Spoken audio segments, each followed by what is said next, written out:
It's such a pleasure to see a room full of people for a topic around public history. It's just wonderful. I'm Sean Kelly. I'm the Senior Vice President, Director of Public Programming and PR. And on behalf of Sally Elk, our President and CEO, I want to welcome you to Eastern State. Thank you so much. We also have a couple of board members in the room tonight, so thank you all for coming out. Before we start, I wanted to recognize Seth Brueggemann, who's around here somewhere in the back. It was Seth who brought Ann Parsons to Temple earlier in the summer, and Nicole Fox and Brett Berlino and I went out to see her speak. And she was so fascinating, so I start my presentation early, that we really wanted to bring her here to Eastern State and to have the discussion continue here on the property. A lot of what you'll hear her say in a minute is really thought-provoking. But for starters, we were curious, we were delighted. I said to some of you privately that we don't do a lot of programming like this because we've always had trouble getting an audience for it. And it was clear from the moment we announced this event that there was a lot of interest in this event. So for starters, there's a little form on your chair. We really would appreciate it if you'd fill that out and let us know what you found interesting about tonight's presentation, why you're here. But I also wanted to ask for just a sense of who's in the room from you. So any current or former board members or members of the task force, could you raise your hand? Just curious. So we got the volunteer leaders who helped save this building and interpret it. Tour guides, any current or former tour guides? There's two in the bathroom and a couple down here, which is awfully nice. They're here in this unair-conditioned building all day and then sticking around on their free time. Current or former admin staff. I've got a little block folks over here, which is great. Current or former Halloween employees. Terror Behind the Walls Halloween employees. I guess there's some overlap in this little area as well. Any contractors working on the project? I think a few here and there. People who are interested in public history or here primarily because of their interest in public history. Anybody? Big block over here. That's great. Thank you for coming. And people who are interested in Pennhurst or the interpretation, the memory of asylums. All right. Well, welcome to everyone. It's great to see such a big group of people here. Here's how we're going to run it. I'm going to make some quick introductory comments, about maybe 10 minutes or so, with the history of Halloween at Eastern State, some thoughts about how it got to look the way it looks today. And then I'm going to turn it over to Ann. Ann's going to speak for, I don't know, together will be about an hour, I would think. And then we're going to open it up for discussion with the group. And it is our hope that you feel free to be as honest about the implications of what we're doing here and thoughts about how it could be done better as you can be. We, of course, have to be respectful. I'm going to keep quiet during that section. Ann's going to run that. And then when we're finished all of that, we'll break, and we have a reception. We hope you'll stay and continue the conversation with a bottle of beer or water or whatever else you'd like tonight. I should say that we are videotaping tonight, so if you want to make comments later, just be aware you'll be videotaped, and there's a reception following. So I will get started. Terror Behind the Walls is about to turn 20 years old. It started in 1991 with a very simple event where people would buy tickets for dinner at a local restaurant and then come in for a very simple tour that told the history of the building with actors. There was an actor playing Babe Ruth and Pep the dog, and it was all really great. And people don't always realize this, but it was partially money from those early Halloween tours that let the historic site open to the public on a regular basis. This was 1991. We didn't have regular tours here until 1994. The two have always gone together, and one has always made the other possible. It was a very simple lighting scheme, fairly straightforward. It continued to evolve as different theater companies came and different artistic visions took over. Here we are, roughly 1993, with the scene not based on Eastern State's history, at least not any part of Eastern State's history that I know of. That's our locksmith Gary about to hang someone, I think right behind me here in cell block 4. And by 1994, I came back in 94 and I ran the box office. And I remember going through the building, and in 1994, the tour was entirely based on Eastern State's history, but very much the darkest aspects of it.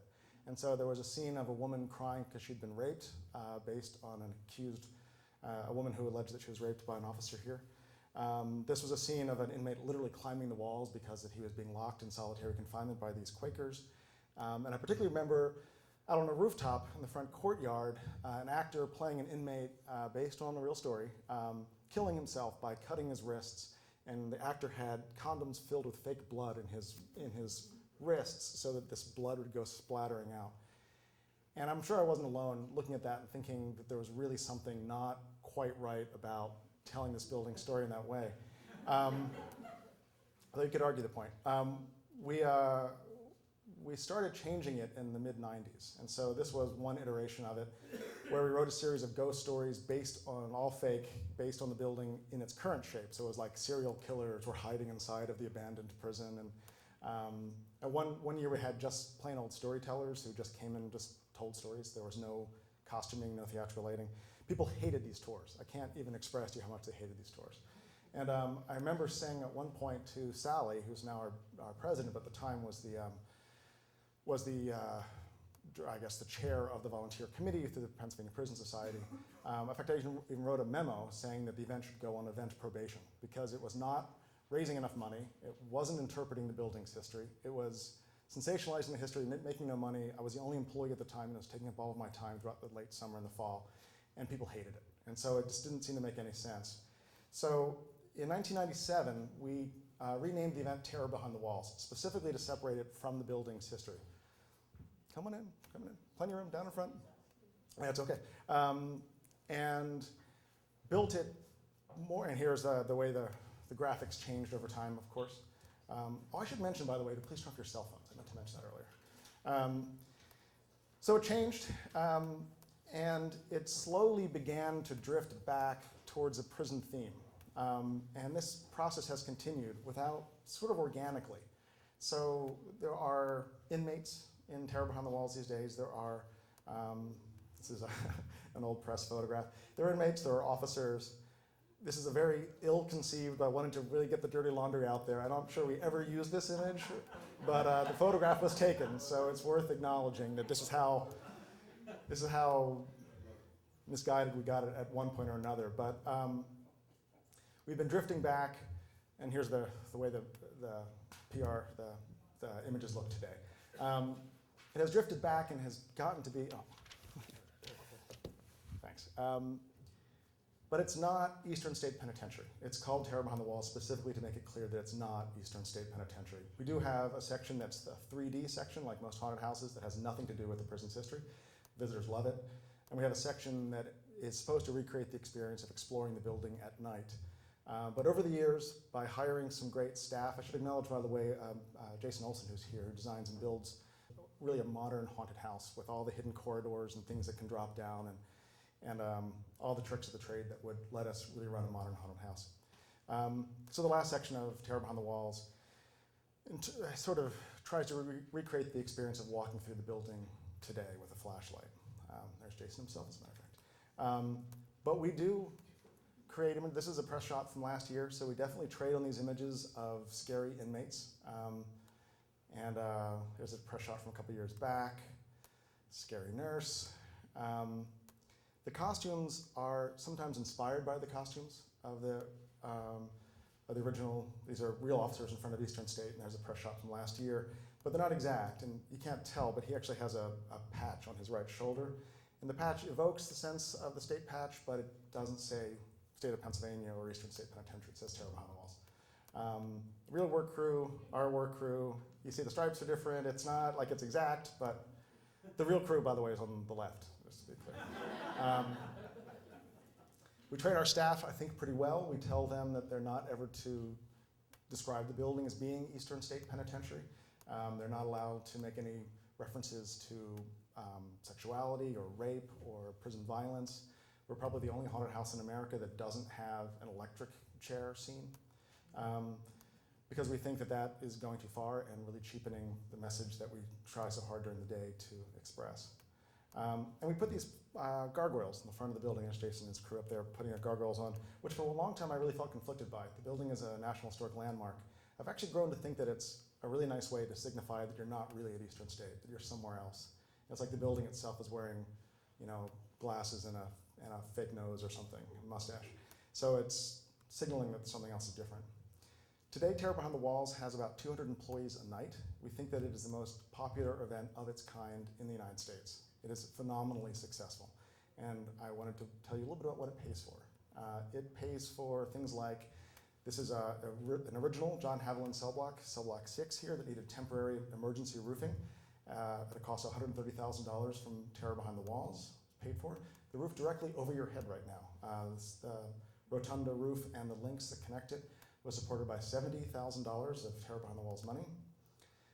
We spent $660,000 putting in fire suppression systems, the exit lighting you see, all the code compliance that makes it possible to bring large groups of people into the building today. All of that, all $660,000 is Tear Behind the Walls money. It pays for almost all of our art installations, with the exception of some a little bit of state money, but almost none. It's almost all Tear Behind the Walls. More art installations. It built our Tower Cam exhibit, paid for all of it. It was a very expensive exhibit we added last year. It pays for almost all of our signage, our audio stop. It's about 65% of our operating budget. Not about, it was 65% of our operating budget in 2010 was Terror Behind the Walls revenue, which means that it pays for the lights, the toilet paper in the bathrooms, it pays for the phone bill, and it pays 65% of the salaries of these people, some of whom have mortgages and rent. I kid, but including the tour guides, it is paying for the operation of this organization. It's paying for, literally the historic site itself loses money and we couldn't staff it the way that we want to without revenue from Terror Behind the Walls. They are hand in glove. By the way, 65% is down from 79% at its height in 2007 of operating budget. It bought the projector over your head, and if you stay around later for a glass of wine with us, you should you're complicit because it bought the wine too. Anyone who remembers Eastern State Penitentiary from the early days, I think it's really hard to say that we should just walk away from Terror Behind the Walls. And even not so much in the early days. Anyone who remembers Eastern State in the 90s with the hard hats and the waivers, in fact, into the new millennium. In 2002, visitors were still wearing hard hats here, including little kids taking tours with their school groups were still wearing hard hats in 2002. And up until 2008, visitors were still signing waivers, even little kids, that said that they could be killed in the building and that was their responsibility. I don't miss this world, and it's really hard to imagine going back to it. These are our offices. They were completely rehabbed in 2008 at a cost of nearly $800,000, including bringing flush toilets, running water onto the property for the first time since 1971. There's Sally pouring champagne to flush a toilet for the first time. But the reason I want to bring it up is because it is so easy, I think, especially for those of us who are in this building every day, to forget that there is this larger truth, which is that we're in this building that was this former prison, and we talk about it all day, but it's very, very easy to forget. So here's my desk in our offices, but these are the old records rooms, and I don't think about this every day, and it's easy to forget, but this is where inmates worked as runners and as clerks, and directly over my desk, I mean literally directly over my desk, is where the inmate who killed himself, cut his wrists, did it. And he's a real man. His name was Norman Mason-Helter. And here he is, it's gonna come up in a second. It's a big photograph, getting his hair cut by another inmate inside the building. And Norman's a real guy, and he really did die on that rooftop. And the folklore was always that he died because he couldn't get parole to go spend time with his daughter, who the inmate said was troubled. She denies that. She comes back to the site now herself, and she comes to our reunions, and she recorded an oral history about her experiences here.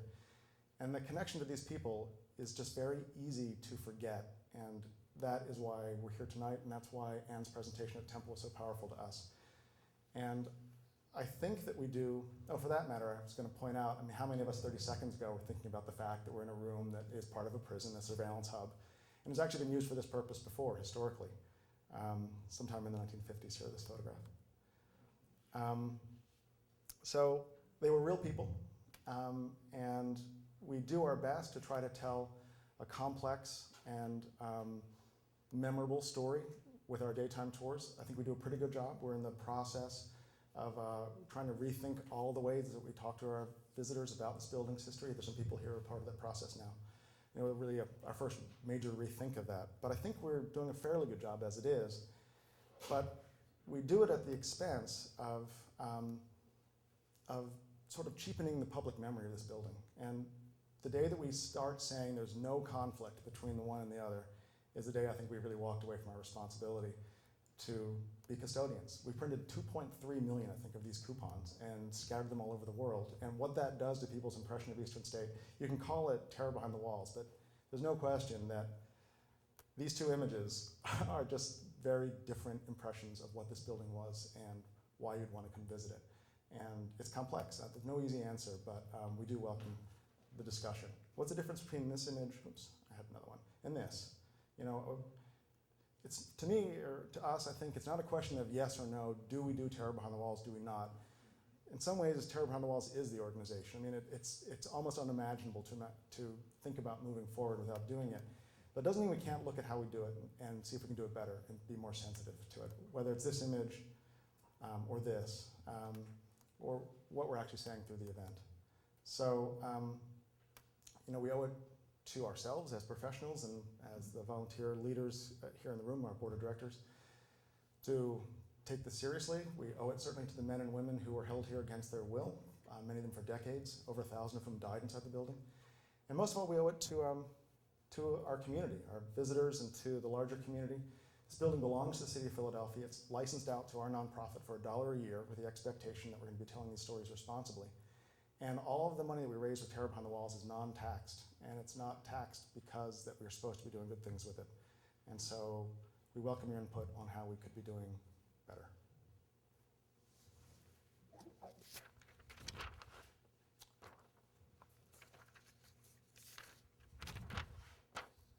With that, Ann Parsons is a PhD candidate from the University of Illinois, Chicago. She says the title of her dissertation keeps changing the more she researches. It is currently Our Brothers and Sisters Keepers, Mental Hospitals, Prisons, and the Institutionalization of America. Ann holds a master's degree in public history from NYU. She just finished 3 years of research on an exhibit at the Chicago History Museum on LGBT Chicago. She's worked for the ACLU of Pennsylvania as a legal assistant and for 2 years at the Juvenile Justice Center of Louisiana as a youth prisons monitor. Ladies and gentlemen, Ann Parsons.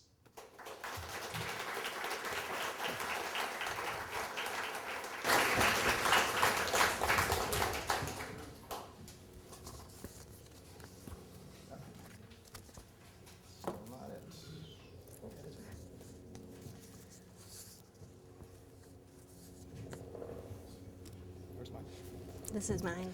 Yeah, great, thanks. Thank you. I have to say, whoa. I have to say, Sean, that was a wonderful presentation. And although my name might have been on the materials, the publicity materials, I mean, thank you, Sean, for fleshing that out. And really, it could be Sean Kelly and Ann Parsons at this point. That was really insightful into hearing about the history of Eastern State and its Halloween exhibits. I'm a U.S. historian and also a public historian. And so for me, it's particularly a pleasure to be researching the history of mental hospitals and prisons, but then literally in all of its complexities to then be presenting that history to you today in this surveillance space. I don't know about you, but for me it feels quite intense to be presenting and talking decades after a place closed while looking down the aisles when I get boring of solitary confinement cells. For me, I've been doing my research on mental hospitals and prisons in Pennsylvania between 1940 and 1990. My particular question has been how a deinstitutionalization could have occurred at the very same time that there was a rise of a prison industrial complex. What were the logics of that, and how did those politics influence each other? But at the same time, what I've found is one of the ways that the public is engaging with these issues is by these haunted attractions. So other PhD candidates and professors often study the history of historic houses or battlefields. And for me, studying mental hospitals and prisons, I end up coming across a lot of these frightening things, which in the morning, sometimes I'll be doing research in the morning, and I'll look up a mental hospital or try to research a mental hospital, and suddenly I'm bombarded with these images that are particularly gruesome and hard to comprehend. For me, these places are very different from haunted historic houses where ghosts are said to live and where there are paranormal tours. While there are many reasons that buildings like Eastern State is scary, I would say the dilapidation, the sheer size and magnitude. I also hold that mental institutions like Pennhurst and also Eastern State share the same complexity with involuntary confinement, that people were held against their will for many decades at places like Pennhurst and Eastern State Penitentiary. And that lends a major fear factor that ends up increasing all of these haunted attractions at these places. For me, for a long time, I didn't know quite what to do with these haunted places, and should I attend them? Should I go to them? Should I incorporate them into my research? And I decided in the end to start really grappling with it, because it seems to be where the public is. There seems to be a public dis-ease with the history of incarceration and mental hospitals in this country, mental institutionalization. And so for me, a lot of my research is coming to that and informing that. So while we're going to be talking about haunted histories today, Sean also asked me to share some about a longer history of mental hospitals and prisons in this country, and to ground ourselves to some extent in what was happening with the institutionalization and the rise of prisons, and what is the state that we got ourselves in, or the state of affairs now. And then take a look at what these haunted attractions mean, how do they help us remember that past, and then also envision a future. So with that in mind, I'm breaking this up into 3 parts. I always like to know where people are going and when exactly they'll be finishing. So for me, the first section is a long history of confinement. Following the footsteps of historian David Rothman, who wrote about the history of asylums and prisons together, I'm looking at confinement not just as a problem of incarceration or prisons, but also broadening it to confinement in mental institutions. So in this first section, I'll be looking at what is the history of confinement in institutions and prisons throughout the 20th century in America. The second section is institutionalizing America, which looks at the late 20th century and ends up complicating that question of deinstitutionalization. And finally, a discussion about haunted histories and what they mean. Before I begin, I just want to offer 2 caveats. The first is on language. I know that corrections language does change over time. We have penitentiary and state correctional institution, but I really find that the language of mental health has changed far more and is more complicated. And so I want to walk through a couple of terms that I'll be using tonight.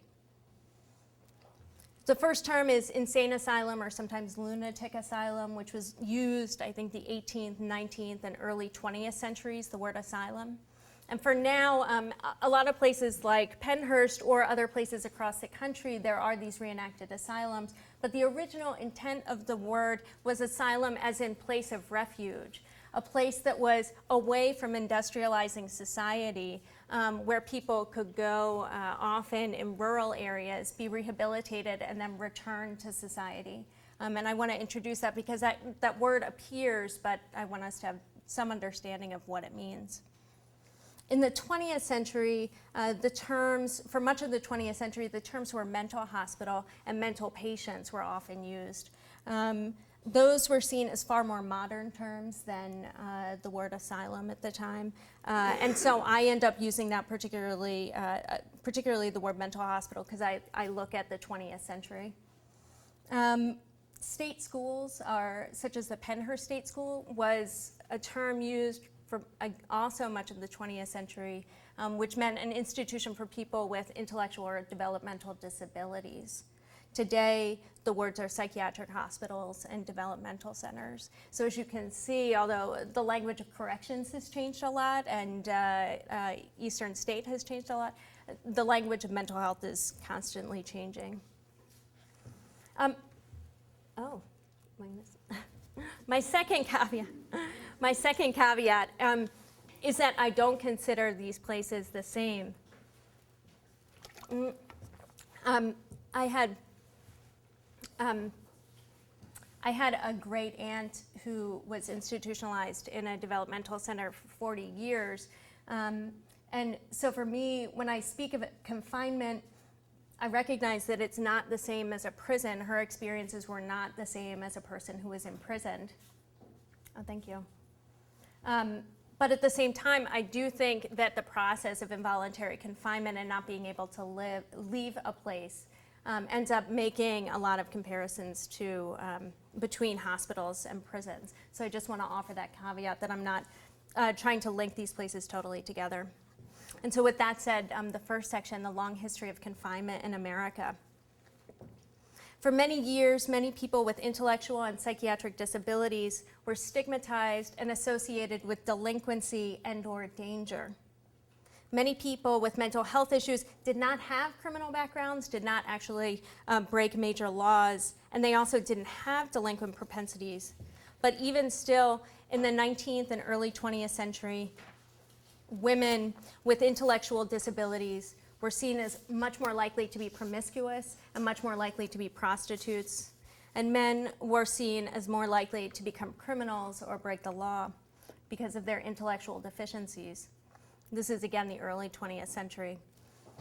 People with mental illness also had a lot of associations with danger and needing to be controlled in some way, or at least protecting society.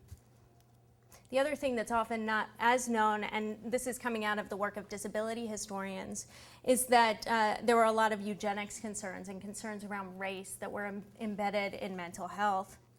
People with different types of mental functioning were seen as a threat largely to the white race in the 19th and early 20th century, late 19th and early 20th century, which led to the passage of many involuntary sterilization laws, in which a lot of people were involuntarily sterilized in order to try to prevent them from continuing to have children and pass on their mental deficiencies, as it was seen.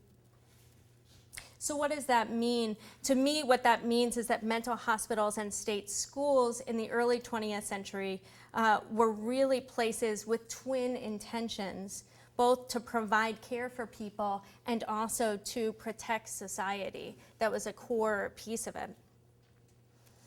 There were people who committed themselves voluntarily to mental health institutions, and as I said myself, there were many families who committed people who did not have criminal propensities, but at the same time, those associations were there and greatly informed the building of mental hospitals and state schools and placement of people there. The vast majority of people by the 1950s or so in mental institutions were committed involuntarily by the courts or by families, and once committed, people could not leave if they wanted to. The average, I think I was recently looking at, the average time could be years and years that people spent in mental hospitals, and the irony is actually the time spent in prisons was far shorter. And it was this intense irony that people could be in mental health institutions and not get out easily, but in prisons there was a set sentence. It was actually easier to get out. So if you think of One Flew Over the Cuckoo's Nest, when he's trying to, he goes over to a mental hospital from prison because he thinks he'll get out earlier. And in the end, he ends up being stuck there, not knowing when he's going to leave. So mental health then became a key place where many people who lived outside of social norms or entered the court system were sent. There's one story I'd like to share of a man named George Elder. He was part Cherokee, part African American, and in the 1930s he was a hobo and traveled to about 25 states around the country. In 1942, at age 35, he was arrested for hitchhiking, and also charges were brought because he had an improper draft card. He was taken in front of the U.S. federal court, or the federal court, and where he said that he wouldn't fight in World War II because the government had mistreated Indians so much. This is his language. He also said that he wanted $342 reimbursement because of government abuses towards Indians, and that was his reimbursement. Notably, charges were dropped against him, but at the same time, he was certified as legally insane, even though he did not have hallucinations or other bizarre behavior, according to his paperwork. He was placed at the Philadelphia State Hospital at Byberry, where he remained for 29 years, largely because he didn't have relatives to go to. He said in an interview in 1971 that he really wanted to get out in his early years but was unable to. By 1971, when they were really downsizing Byberry, he said he didn't want to leave because it had truly become his world and he had no other world to go to, and he actually at that point liked it. It was his life. I also recently found, doing work at the College of Physicians Library, that in the 1950s there were a number of women, a few dozen women who were released from the Laurelton State School. They were diagnosed as feeble-minded, and they were released because they had become postmenopausal. So they no longer could have children, and so it was at that time they had been released. And they also had an average of about 29 years that they had stayed there. I share these stories because, to me, for some people in this room who might have lived through these decades, this is not that unusual. But to me, growing up after all of this, I won't share my age, but I did not live through this. And so this, for me, is truly the past is a foreign country. When in the 1950s and 1960s, mental health institutions were not just places to treat people with mental illnesses and disabilities, but also they were places to protect society. And one of the reasons that's interesting is that the politics of law and order are seen to really mushroom in the 1970s and 80s. Suddenly there's this rise of a prison industrial complex. But to me, it ends up pointing to the fact that there are major concerns about protecting society throughout the 20th century.